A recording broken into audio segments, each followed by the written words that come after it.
You can challenge yourself further by learning to balance without hands. Start by extending the arms and take as little weight through the fingers as possible. I don't know about you guys, but I don't really have any goals just yet to do a freestanding headstand. Maybe one of these days I'll start spinning on that dome, but for now, all right, welcome back. This is turning into a multi-part headstand series for calisthenics. Now, if you don't know Simonster Strength, he is one of the OGs in the calisthenics game with tutorials covering many topics, even head spins.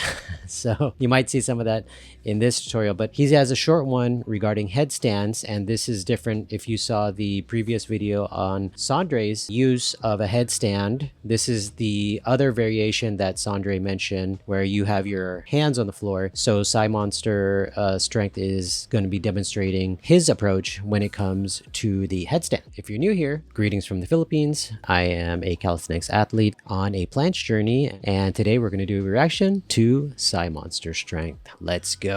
In this video, I'll be teaching you how to master the headstand. The headstand's a fundamental skill in the worlds of calisthenics, breakdancing, and hand balancing. It provides a stepping stone to the handstand and is easier to hold due to the larger base of support and lower center of gravity. The headstand is a great way to build confidence and control.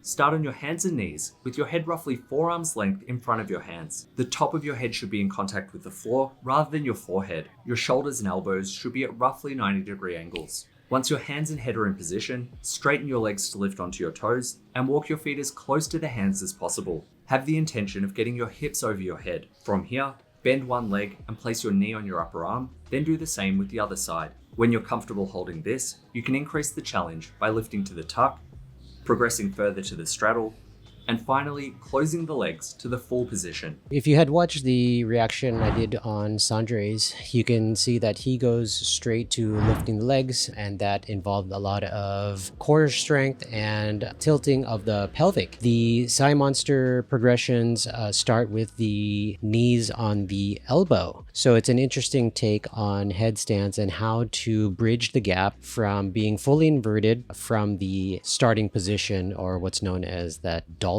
position, I think it's called in yoga. In any of these shapes, your weight should be predominantly on your head. The arms are there to help you balance, and they shouldn't be straining to keep you upright.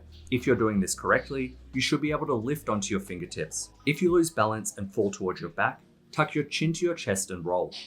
Alternatively, you can practice headstands close to a wall to stop you from falling over. You can challenge yourself further by learning to balance without hands. Start by extending the arms and take as little weight through the fingers as possible. I don't know about you guys, but I don't really have any goals just yet to do a freestanding headstand. Maybe one of these days I'll start spinning on that dome, but for now, I'm going to keep it simple. I didn't know this about him until watching this, but apparently he's into breakdancing. A couple weeks ago when I hosted the inversion workshop for the yoga practitioners, I first covered the bailout, and you can see here that Simonster is also recommending the forward roll. If you lose balance and fall towards your back, tuck your chin to your chest and roll.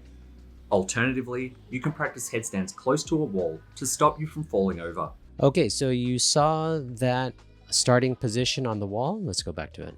So this is a little bit different from Sandre's approach. It's very similar in terms of the body being crunched and rounded, and then the pelvic tilt will allow the body to straighten, and they both use a back to wall in this instance. It's another way to use the wall as a tool, as that's the whole point of the headstand. It's a stepping stone to stop you from falling over, and starting to find the awareness of aligning the hips over the head, because once the hips go over the head, if you know anything of, maybe you've done some judo in your life or grappling, and when you get thrown, the brain needs plenty of repetitions to start being oriented, and it's only after such a long time of spending inverted do you actually start to find some awareness in those positions. So it's a lot of repetitions. You're going to be training your brain. That's the CNS training that comes with the skills,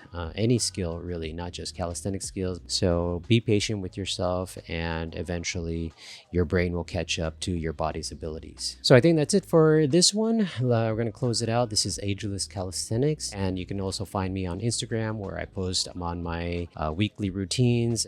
You can find those kinds of updates. If you're into the behind the scenes stuff, I post about utilizing AI, for example, to create travel workout sheets for the clients, things like that. So if you're into that kind of coaching stuff, you can follow over there on Ko-Fi, where I get into more details about behind the scenes coaching.